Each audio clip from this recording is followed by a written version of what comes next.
Le dernier. Le 14 avril 1912, le Titanic percute un iceberg. 1500 passagers périssent lors du naufrage. La catastrophe bouleverse le monde entier et pose des questions longtemps restées sans réponse, jusqu'à aujourd'hui. De nouveaux éléments sont apparus. Enfouis depuis plus d'un siècle, des photographies d'une qualité exceptionnelle apportent un nouvel éclairage sur l'histoire du Titanic.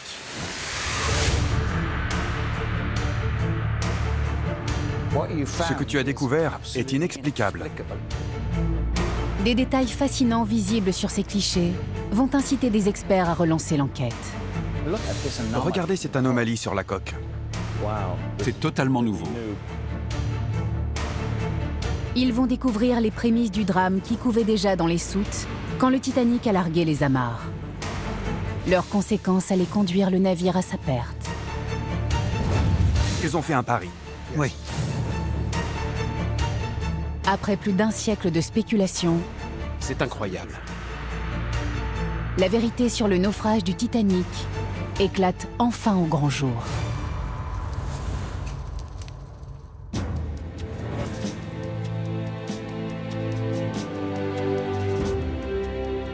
Lorsque le RMS Titanic est inauguré en 1912, il n'est pas seulement le plus grand paquebot au monde.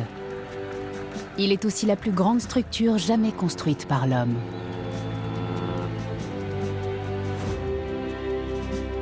Il mesure plus de 269 mètres de long et 53 mètres de haut. Il peut transporter jusqu'à 3500 passagers. Présenté comme un chef-d'œuvre de la construction navale, il est annoncé comme insubmersible. Sur les immenses ponts supérieurs, les salons ornés de boiseries attendent les passagers de première classe.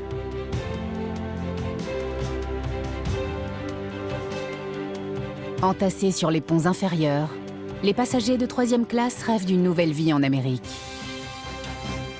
Le Titanic est le joyau de son époque.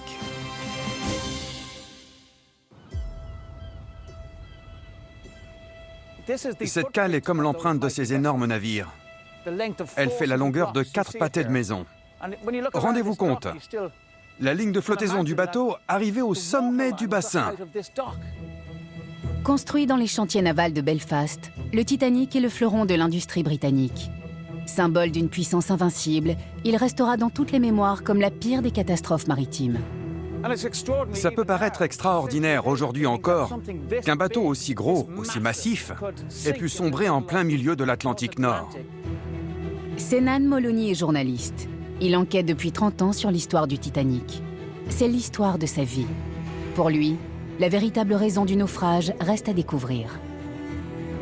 Certains aspects de cet incroyable feuilleton n'ont pas encore trouvé d'explication. Pourquoi naviguait-il si vite alors que la présence d'iceberg avait été signalée plusieurs fois? Pourquoi n'a-t-il pas ralenti? Pourquoi n'a-t-il pas fait un détour? Et surtout, comment un bateau réputé insubmersible a-t-il pu couler en quelques heures? Le Titanic est censé avoir été conçu pour résister à un choc violent. D'ailleurs, immédiatement après la collision avec l'iceberg, tout portait à croire que le navire resterait à flot jusqu'au lendemain. L'architecte naval du paquebot, Thomas Andrews, se trouve à bord. Il évalue rapidement l'étendue des dégâts. C'est affreux, qu'allons-nous faire? Mesdames, messieurs, écoutez-moi, je vous prie. Il est persuadé que la structure interne du bateau l'empêchera de sombrer. Il est impossible que le Titanic coule. Pourtant, moins de 3 heures plus tard, le navire coule à pic. Mais l'iceberg est-il la seule cause du drame?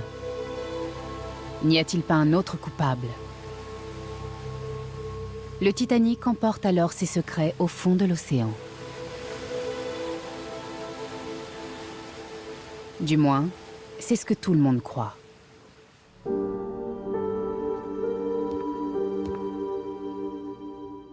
Car un album photo oublié dans un grenier depuis plus d'un siècle vient d'être découvert. Il retrace l'existence éphémère du paquebot.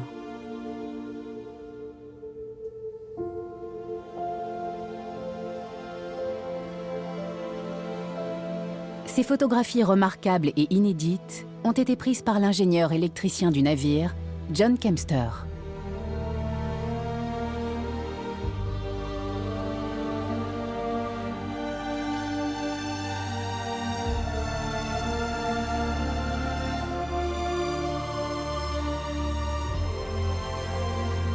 Grâce à un nouveau traitement graphique, ces images en noir et blanc prennent désormais vie en couleur et en 3 dimensions.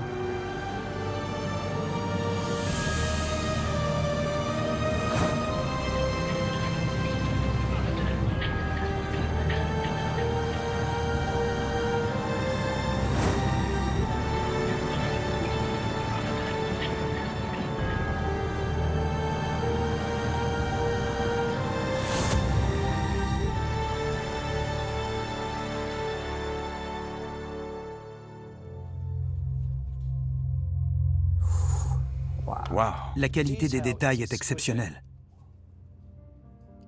Steve Raffield est aussi spécialiste du Titanic. Il travaille depuis longtemps aux côtés de Senan Molony. C'est lui qui a découvert cet album dans une vente aux enchères. Les photographies présentent le paquebot dans les chantiers navals de Belfast avant qu'il ne soit dévoilé au monde entier.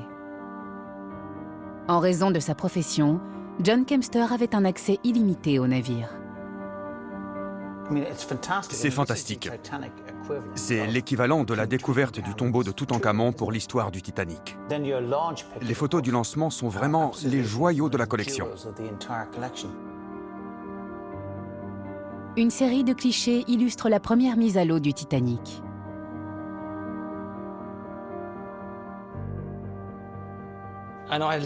J'adore les annotations qu'il a faites sous chaque photo.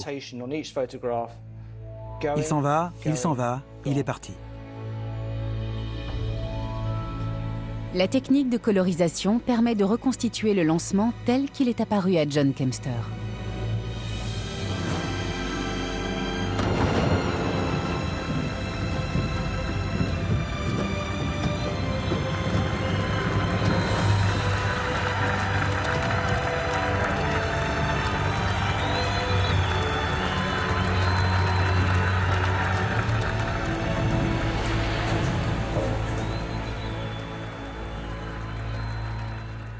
Ces images ne se contentent pas d'immortaliser cet instant unique. Elles sont également une mine d'informations inestimables. Je tournais les pages de l'album sans savoir exactement ce que j'allais trouver. Quand je suis tombé sur cette page, j'ai remarqué une trace très étrange sur la coque du Titanic. Juste là. Waouh! Elle m'a paru vraiment bizarre. Au début, j'ai pensé que c'était peut-être le reflet de l'eau. Mais en regardant en détail, j'ai vu que ce n'était pas possible. Car sur la photo suivante, on retrouve la même trace en diagonale. Sauf que l'angle n'est pas le même. Entre-temps, le navire a bougé. C'est très intéressant. Sur les 2 photographies, l'angle de prise de vue et la position du paquebot sont très différents. Mais la trace mystérieuse d'environ 10 mètres de long est toujours là.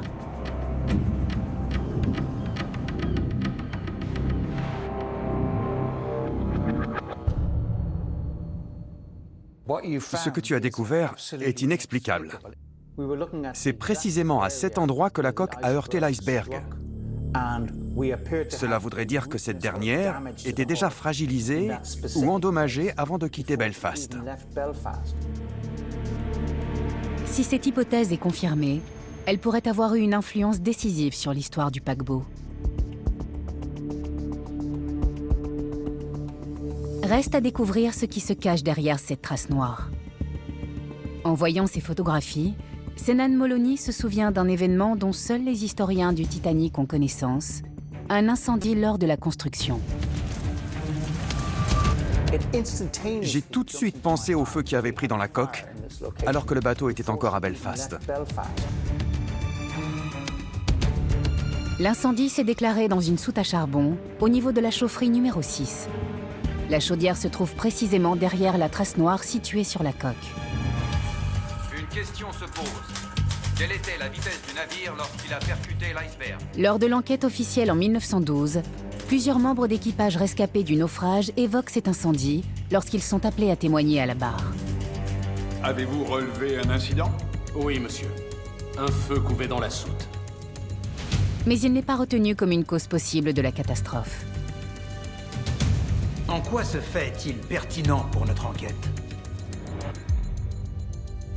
Les nouvelles preuves photographiques renvoient Senan Molony à certains récits de témoins qui se trouvaient à bord.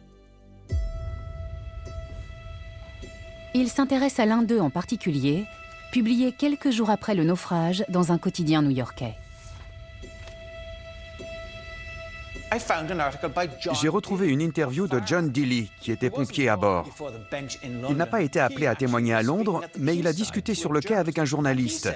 Il a déclaré, et pas du tout à la légère, que l'incendie était très important. Quel était votre rôle sur le Titanic? Ma seule tâche à bord, c'était de combattre le feu avec les 11 pompiers de mon équipe. John Dilly faisait partie d'une équipe de pompiers et de soutiers qui travaillaient dans la salle des machines du Titanic. Il révèle qu'un incendie majeur s'est déclaré dans l'une des énormes soutes à charbon du navire. Le feu a été détecté le jour du départ du Titanic pour Southampton, point de départ de son grand voyage inaugural. La marche à suivre pour lutter contre ce type d'incendie est d'évacuer le charbon incandescent avant que le feu ne se répande. Mais le Titanic est un paquebot immense avec des soutes à charbon qui mesurent 10 mètres de haut. Nous n'avions pas réussi à étouffer l'incendie. Et les soutiers les plus expérimentés du navire commençaient à être sérieusement inquiets. Vous me dites que le feu brûle toujours dans cette cuve? Oui, monsieur. Et ça empire. Nous avons des flammes. Les passagers étaient-ils au courant? Non, monsieur. Vous ne parlerez de ce feu ni aux passagers ni à personne d'autre, c'est compris? Oui, monsieur. Alors, quand avez-vous réussi à éteindre le feu? On n'a pas réussi. Le Titanic était en feu depuis le jour de son départ. Le 10 avril 1912, le Titanic appareille de Southampton. Plusieurs millionnaires voyagent sur les ponts supérieurs, notamment le célèbre homme d'affaires américain Benjamin Guggenheim et Lady Astor. Plus de 2000 passagers occupent les ponts inférieurs. Pour Senan Molony, cet incendie dans la soute est une véritable révélation. Et cet événement aurait joué un rôle capital dans le naufrage du navire.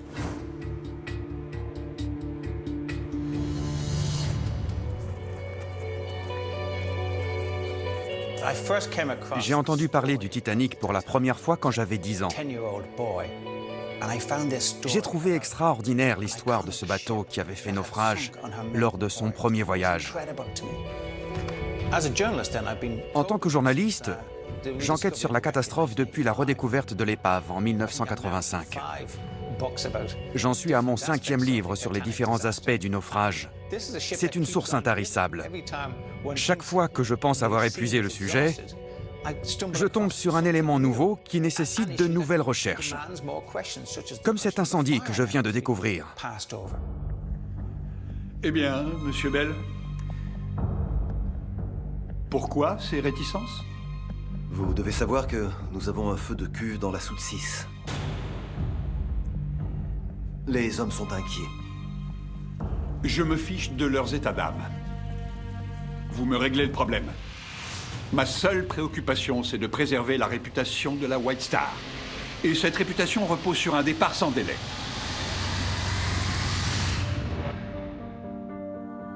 Senan Molony se rend à Londres pour rencontrer plusieurs experts de renommée mondiale. Il espère avoir confirmation que ses soupçons sont fondés. C'est ce qui m'intrigue dans cette histoire. Je n'arrive pas à croire qu'un incendie ait fait suffisamment de dégâts dans la coque pour laisser une cicatrice aussi visible. Bonjour, Enchanté. merci d'être venu. Regardez. C'est l'emplacement d'une soute à charbon? Oui, ça donne sur une soute. Incroyable. Guillermo Rain est l'un des rares scientifiques spécialisés dans les feux de charbon. Ça pourrait tout à fait avoir été provoqué par un feu couvant. D'après lui, l'incendie s'est sans doute déclaré tout seul. Il aurait brûlé un certain temps avant d'être détecté. Le plus inquiétant avec un feu de charbon, c'est qu'il n'a pas besoin d'un élément déclencheur.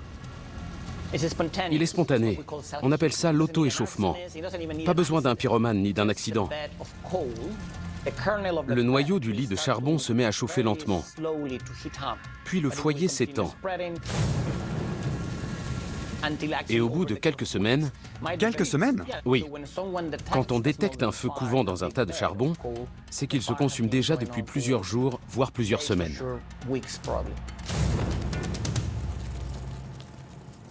Sur le Titanic, l'incendie est découvert le jour du départ de Belfast.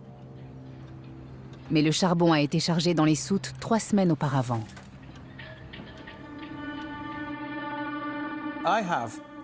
J'ai lu des récits de témoins qui ont embarqué à Belfast et qui ont vu de la fumée monter d'une soute à charbon.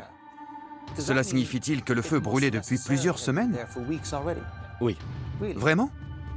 Le problème, c'est que lorsqu'on remarque une odeur ou n'importe quel signe d'incendie dans une soute, c'est déjà trop tard. Et c'est très difficile d'éteindre un feu couvant. Très difficile. Pourquoi? À combien s'élève la température? Les matières auto-échauffantes peuvent atteindre des températures de 500 à 1000 degrés. 1000 degrés? Oui.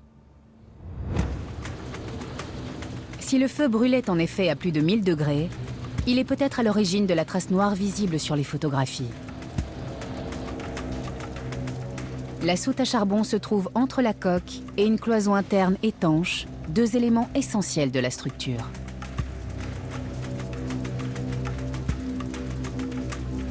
Les exposer à des températures extrêmes serait très dangereux. La chaleur peut avoir des conséquences très graves sur les machines du navire. C'est un défaut de conception? Absolument. Pour être tout à fait clair, je ne monterais jamais sur un bateau s'il y avait un feu couvant à bord. Vraiment? Oui. Intrigué par les répercussions d'un feu couvant à bord du Titanic, Guillermo Rain accepte de se livrer à une expérience. Il va simuler par informatique l'incendie dans la soute à charbon et les dégâts éventuels causés au navire. Puis il communiquera les résultats à Senan Molony.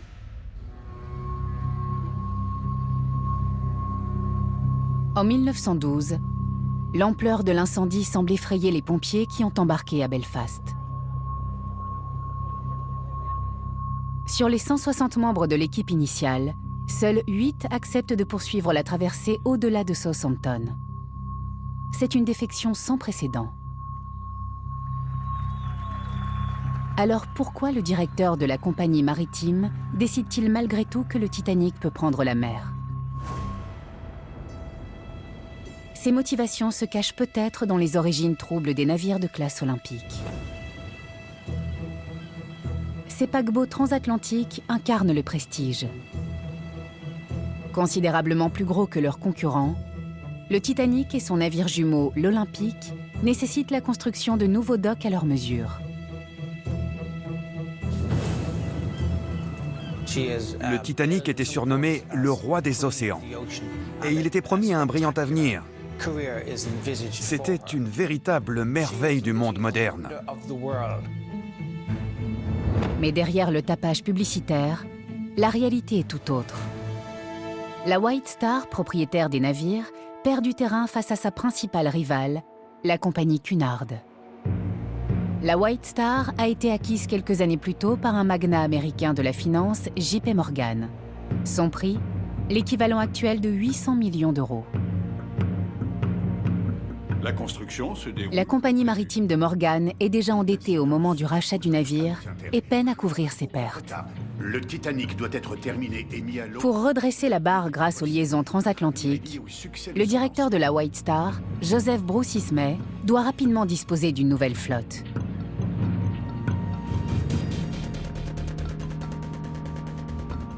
Senan Molony poursuit son investigation et rencontre l'écrivain Brad Matson, spécialisé dans la construction du Titanic. Je n'avais pas creusé l'hypothèse de l'incendie dans la soute, car elle avait été écartée. Mais s'il y a de nouvelles preuves, ça m'intéresse beaucoup. Waouh! Je n'ai jamais vu ces photos. C'est totalement nouveau. Brad Matson croit savoir pourquoi la direction a décidé du départ du navire malgré l'incendie.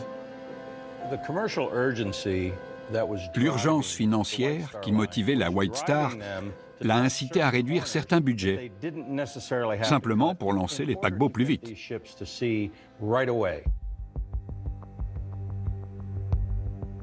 Les chantiers Harland et Wolff conçoivent le Titanic dans leurs ateliers de Belfast. À plusieurs reprises, Ismay exige de modifier les plans pour des raisons financières.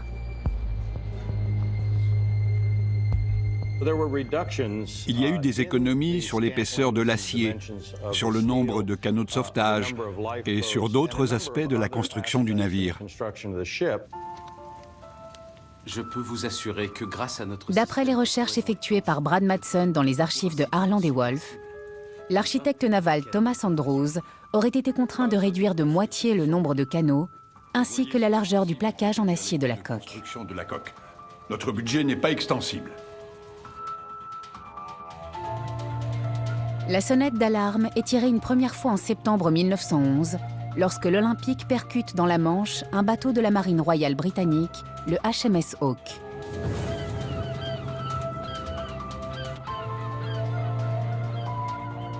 La collision se produit à faible vitesse, et pourtant, elle éventre la coque dont l'acier est de piètre qualité. Les dégâts provoqués auraient dû alerter le directeur de la White Star, comme l'explique l'expert en métallurgie, Martin Strangwood. On a relevé beaucoup de fissures dans l'acier, ce qui n'est jamais bon. La proue du HMS Hawke a suffi à percer la coque de l'Olympique. Si un ingénieur de l'époque avait regardé ces photos, il aurait vu que l'acier pouvait céder sous la violence d'un impact. Autre fait étrange, Martin Strangwood affirme que cet acier supportait mal la chaleur extrême.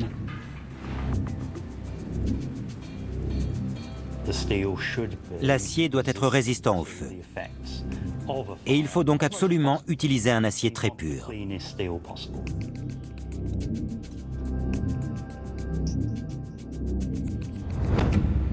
Or, Senan Molony a découvert une lettre qui prouve que les propriétaires et les constructeurs du Titanic étaient informés des risques.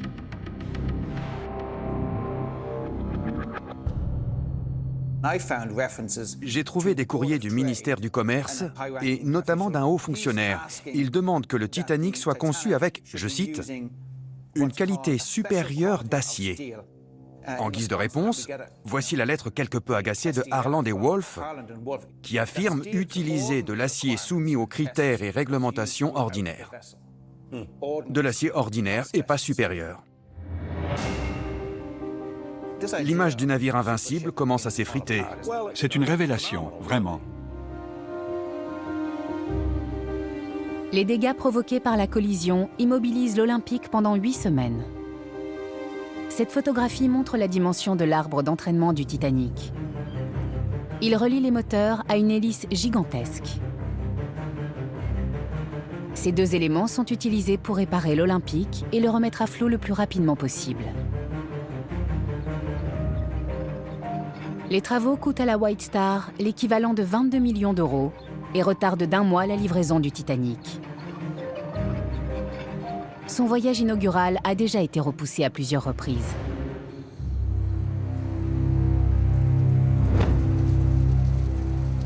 L'incendie dans la soute à charbon est le contretemps de trop. Imaginez ce que les journaux auraient fait de cette information à l'époque. Le paquebot de la White Star retarde son départ. L'effet aurait été désastreux. Qui aurait acheté des billets après ça? Sa situation financière était si fragile que pour la White Star, c'était la faillite. Combien de passagers auraient embarqué s'ils avaient eu connaissance d'un incendie dans la soute? Moi, je serais descendu tout de suite. Ils ont décrété, malgré les risques, que tout irait bien, que ce bateau devait partir, coûte que coûte. C'est ça. Le Titanic largue les amarres à l'heure.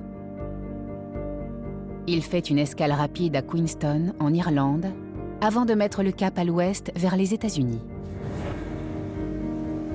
Les passagers ignorent encore que sous leurs pieds, un incendie fait rage, au point de fragiliser la coque en acier.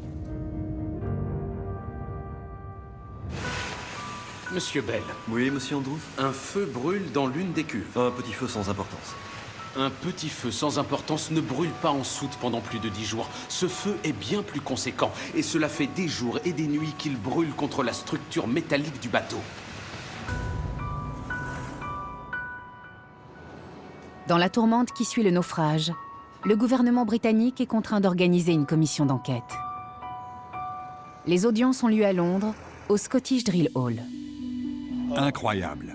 Ça alors? Waouh!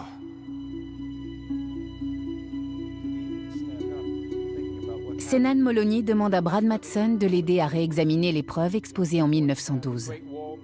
Ce lieu, au centre de l'histoire du Titanic, est rarement ouvert au public. J'ai vu beaucoup de photos de cet endroit, mais elles sont très loin de la réalité. C'est comme un sanctuaire, en hommage au drame et à l'enquête. Oui.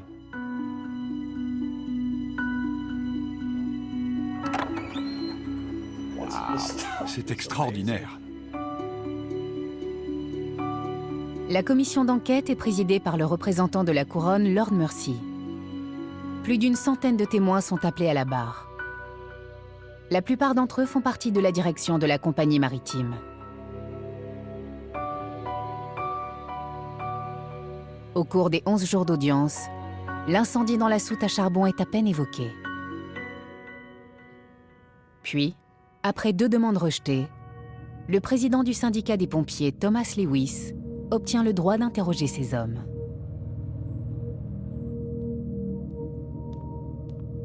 Des pompiers sont enfin appelés à témoigner, et Thomas Lewis les oriente vers l'incendie. Le premier escapé à venir à la barre est l'un des pompiers suppléants montés à Southampton. Il s'appelle Charles Hendrickson. Il explique qu'un incendie de cette ampleur en mer est un fait exceptionnel. Simplement à nos questions. Nous devons faire toute la lumière sur ces tristes... Ils ont demandé à Hendrickson... Bien, monsieur. Et quand avez-vous vu pour la dernière fois un feu dans une cuve à charbon? C'était le premier que je voyais.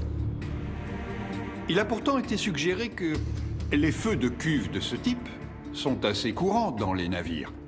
Mais pendant les 5 ans où vous avez travaillé pour la compagnie White Star, vous n'avez vu aucun feu se déclarer en soute. Non. La soute numéro 10 contient plus de 100 tonnes de charbon accessibles par 2 trappes seulement. Le seul moyen d'éteindre le feu est de transférer le charbon incandescent dans les fourneaux des machines. Mais 3 jours après le départ du navire, Charles Hendrickson et son équipe luttent toujours contre l'incendie. Le samedi, la veille du naufrage, l'incendie brûlait toujours, soit 24 heures avant la collision avec l'iceberg. Et combien de temps avez-vous mis à éteindre ce feu de cuve? Il ne s'est éteint que quand il n'y avait presque plus de charbon. Une fois tout le charbon évacué, Hendrickson découvre que la chaleur extrême a laissé des traces dans la soute. Dans quel état était la cloison? Nous avons constaté que la tôle avait été chauffée au rouge. Chauffé au rouge? C'est incroyable. C'était l'une des principales protections du bateau, et elle était chauffée au rouge. C'est une accusation très grave. La paroi en acier la plus exposée à la chaleur est une cloison étanche essentielle à la sécurité du bateau. Ces cloisons divisent la coque en plusieurs compartiments. Elles sont censées empêcher l'eau de s'engouffrer dans le reste du navire.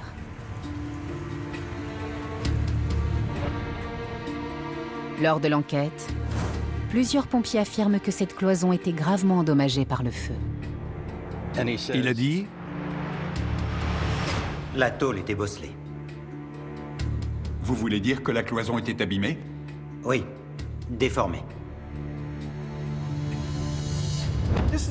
Elle est indispensable pour empêcher l'eau de pénétrer dans la coque. C'est incroyable. La déformation de la cloison aurait dû alerter la direction et le capitaine. Mais il n'en est rien. Une fois la soute vidée de son charbon, les dégâts sont tout simplement colmatés. J'ai brossé la tôle de la cloison et j'ai passé une couche d'huile noire par-dessus. Afin de lui redonner une apparence normale, c'est cela? Oui. Mais à quoi pensaient les officiers aux commandes du navire? Malgré ces révélations, Lord Mercy semble peu intéressé et choisit même de changer de sujet. Ce qui nous importe, c'est de découvrir les vraies raisons de la catastrophe. Il fait partie de l'entourage du directeur de la White Star Que dites-vous de... et il est proche de l'industrie maritime britannique. Lord Mercy ne voulait rien savoir. Pour clore le débat, il coupait les témoins chaque fois qu'il tentait de développer la thèse de l'incendie. Il serait grand temps que l'on se concentre sur les éléments qui vont vraiment faire avancer notre enquête. Et un feu dans une cuve de charbon n'en est pas un. C'était une information absolument capitale. Et Lord Mercy ne voulait pas l'entendre.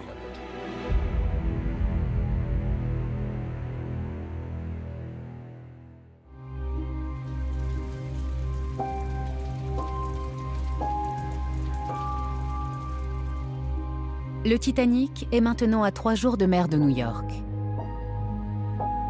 Voici l'un des salons des premières classes. Seuls les passagers les plus riches ont accès à ces suites luxueuses.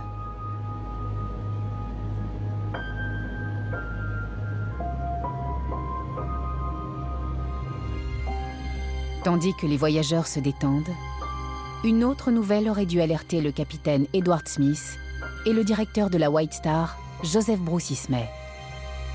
Des icebergs dérivent dans leur direction.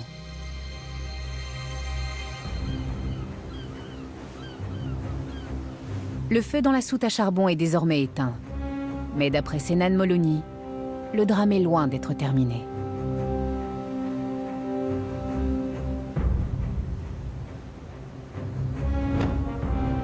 J'ai trouvé un article du New York Tribune du samedi 20 avril 1912. D'après le récit d'un officier à bord, il y avait le feu dans les soutes à charbon. Les soutes, plusieurs, pas une seule. Et ces informations sont exactes. Il parle des soutes 9 et 10, et il dit que le feu s'est répandu non pas dans une, mais dans 2 soutes.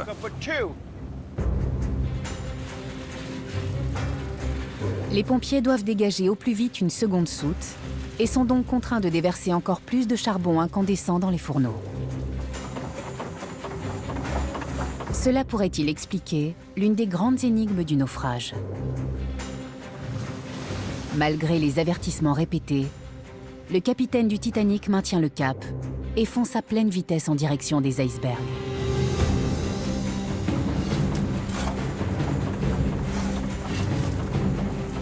On a longtemps cru qu'il tentait de battre le record de la traversée transatlantique. Or, le paquebot n'était tout simplement pas assez rapide. Alors pourquoi naviguer si vite?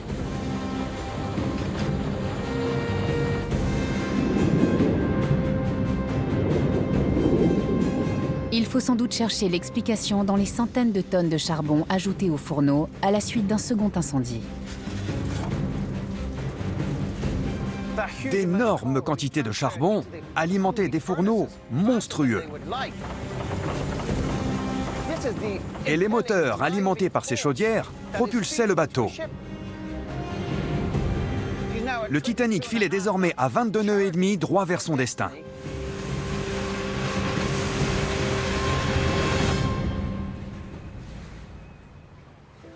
Richard de Kerbreck est spécialiste des navires à charbon. L'hypothèse du second incendie le laisse perplexe. Le fait que 2 soutes entières aient été vidées a-t-il pu jouer un rôle? Tout à fait. C'est un facteur important qui a certainement affecté les performances du bateau. Pourquoi le capitaine n'a-t-il pas ralenti à l'approche de la glace? Un élément capital a peut-être été négligé. En 1912, la Grande-Bretagne est paralysée par une grève de mineurs. Le Titanic n'a pas pu remplir entièrement ses cales et a juste assez de charbon pour atteindre New York. Les deux incendies ont déjà entamé ses réserves. Perdre de la vitesse maintenant brûlerait trop vite le peu de charbon qu'il reste.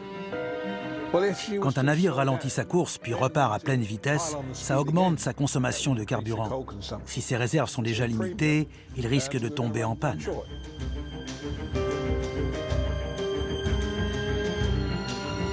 Le Titanic n'a plus suffisamment de charbon, ni pour ralentir, ni pour dévier de sa trajectoire initiale. La succession de ces événements expliquerait que le capitaine se soit retrouvé dans une impasse? Ça vous paraît plausible? C'est plausible. Il semble y avoir une suite logique.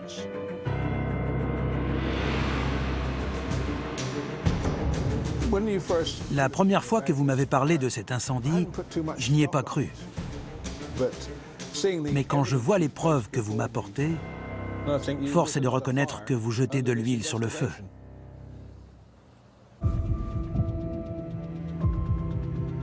Pour Joseph Bruce Ismay et le capitaine Smith, la probabilité de percuter un iceberg est très faible. Tandis que le risque d'être à court de combustible au beau milieu de l'Atlantique est lui bien réel. Rendez-vous compte, c'est le voyage inaugural du navire et il transporte un bon nombre de millionnaires qui ont des rendez-vous d'affaires à New York. Ils ne peuvent pas imaginer une collision avec un iceberg, mais ils peuvent imaginer une panne de charbon. Ce serait dramatique pour le prestige et l'image de la White Star. Devant la forte probabilité d'une humiliation publique, ils ont préféré courir le risque d'un naufrage. Ils ont fait un pari. On peut dire ça. Oui. Ils ont parié et ils ont perdu. Car pendant les dernières heures du Titanic, le feu va jouer un dernier rôle meurtrier.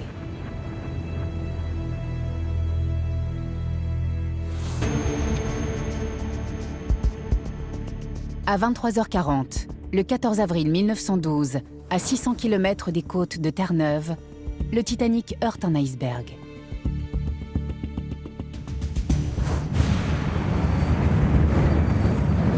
La collision perce l'avant de la coque à tribord. Comme prévu, les cloisons étanches résistent et maintiennent l'eau dans cette section isolée du bateau.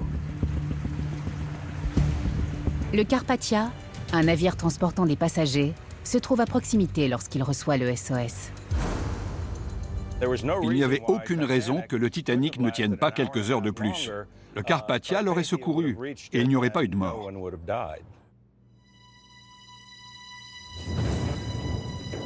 Après un premier examen rapide de la situation, l'architecte du Titanic, Thomas Andrews, semble lui aussi confiant. Je vous l'assure, mesdames et messieurs, les cloisons étanches vont contenir l'eau. Il est impossible que le Titanic coule. Mais il oublie sans doute qu'une cloison essentielle a été gravement endommagée par le feu.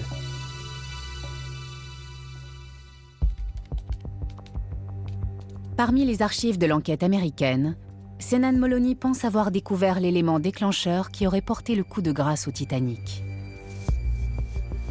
L'enquête américaine a été formidable, car elle a ravivé l'enthousiasme nécessaire pour trouver des réponses. Le pompier Fred Barrett a contribué à éteindre l'incendie dans les soutes. Il se trouve dans la chaufferie numéro 6 lorsque le bateau percute l'iceberg. Étiez-vous de service le soir où la collision a eu lieu? Oui, j'étais en section 6. J'ai entendu un craquement. Et l'eau s'est engouffrée à travers la coque. Ensuite, elle s'est propagée jusque dans la section 5. Alors que l'eau s'engouffre dans la coque, il se réfugie derrière la cloison endommagée par le feu. Il affirme que tout a basculé environ 2 heures après la collision.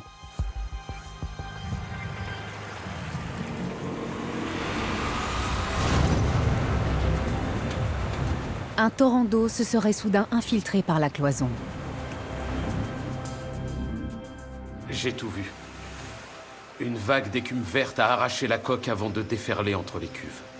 Je me suis accroché à l'échelle.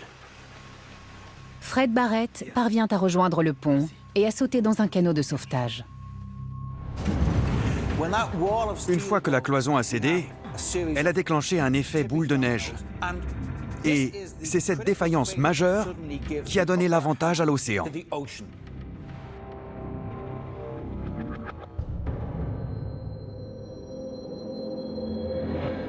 Des recherches scientifiques ont démontré que c'est à partir de là que le naufrage s'est accéléré. En seulement 30 minutes, le chronomètre de la passerelle s'est retrouvé immergé. Fred Barrett attribue cette accélération à la rupture de la cloison endommagée. Mais est-ce l'incendie qui l'a fait céder?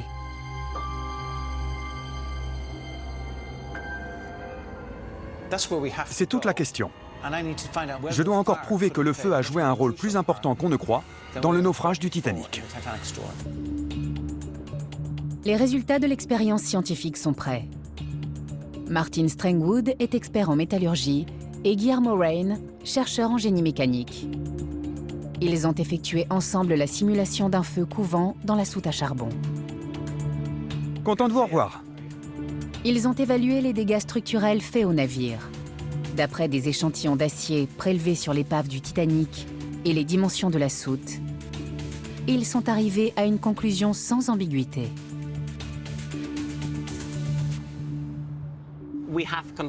Nous avons réalisé cette simulation dans mon laboratoire.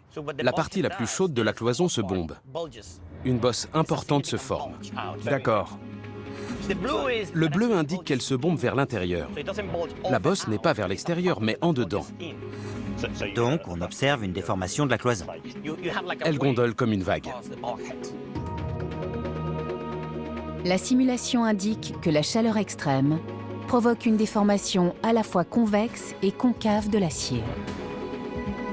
Tout au long de leur étude, ni Guillermo Rain ni Martin Strangwood n'ont été tenus au courant des témoignages découverts par Senan Molony. Regardez la cloison. Ça gondole. Pourtant, leurs résultats semblent corroborer les propos du pompier Fred Barrett. Oui, monsieur. La coque s'est déchirée. C'est absolument incroyable. Voici ce qui a été dit en 1912 au sujet de cette section de la coque. Le bas de la cloison du compartiment était creusé vers l'intérieur et le haut bombé vers l'extérieur. C'est exactement ce que nous avons trouvé. La similitude entre le témoignage du pompier et leur expérience ne fait aucun doute. La chaleur dans la soute à charbon devait atteindre 1000 degrés. Une telle température a des conséquences dramatiques sur une cloison en acier. Elle réduit sa solidité de 75%. Lorsque l'eau s'accumule, la force qu'elle exerce sur l'acier est suffisante pour le fissurer. Et en raison de son caractère friable, l'acier se fissure extrêmement vite. L'eau a traversé l'acier. C'est incroyable. Cette nouvelle analyse confirme la version des pompiers présents à bord du Titanic. Depuis le jour même de son départ, le Titanic était en feu. L'incendie dans l'une des soutes à charbon a considérablement fragilisé l'acier. Nous avons constaté que la tôle avait été chauffée au rouge.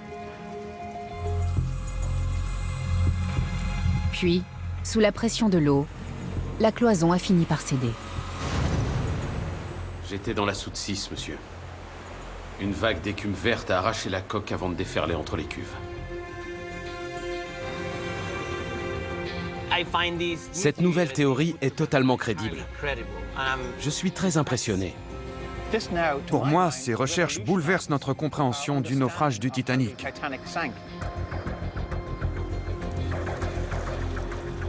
La rupture de la cloison a des conséquences directes sur le bilan humain très lourd du naufrage. Le Titanic transporte moins de canots de sauvetage en raison de sa prétendue solidité structurelle. Si la cloison avait résisté, le navire serait sans doute resté à flot jusqu'à l'arrivée des secours. Au lieu de cela, 1500 hommes, femmes et enfants périssent dans les eaux glacées de l'Atlantique. L'architecte naval Thomas Andrews et le capitaine Smith sombrent en héros avec le navire. La responsabilité du naufrage leur sera souvent attribuée. La commission d'enquête tait l'importance de l'incendie, même si toutes les preuves sont déjà réunies en 1912. D'après Senan Molony, c'est Joseph Bruce Ismay, le directeur de la White Star, qui aurait réécrit l'histoire après avoir survécu au naufrage. Je n'accuse ni les pompiers ni les ouvriers. Ils n'ont fait qu'obéir aux ordres. Mais il y avait à la White Star une longue culture de la dissimulation. À peine est-il sain et sauf à bord du navire de secours qu'il envoie des télégrammes au siège de la compagnie à New York. Peut-être élabore-t-il déjà un plan pour étouffer la vérité. Ismay a survécu à l'expérience la plus traumatisante de sa vie. Et qu'est-ce qu'il fait? Il envoie des télégrammes codés. Il signe de son nom à l'envers, Yamsi. Je le cite. Déraisonnable, garder équipage Titanic jusqu'à samedi. Mauvaise idée, envoyer équipage à New York. Il veut que les pompiers soient renvoyés en Angleterre dès que possible. Il veut qu'ils s'en aillent. Il veut les faire taire. La White Star déclare qu'aucun pompier n'a survécu. Mais le directeur de l'enquête américaine, le sénateur William Alden Smith, retrouve la trace de Fred Barrett. Votre témoignage est précieux, Barrett. Lors des audiences britanniques, Lord Mercy, le représentant de la Fédération des chantiers navals, omet d'appeler 57 pompiers rescapés à témoigner. Mon cher ami, trinquons aux intérêts de l'industrie navale. Quant aux rares qui vont venir témoigner à la barre, Lord Mercy fait en sorte qu'il n'en reste aucune trace. Il conclut à un accident inévitable provoqué par une vitesse excessive. À aucun moment, il ne mentionne l'incendie.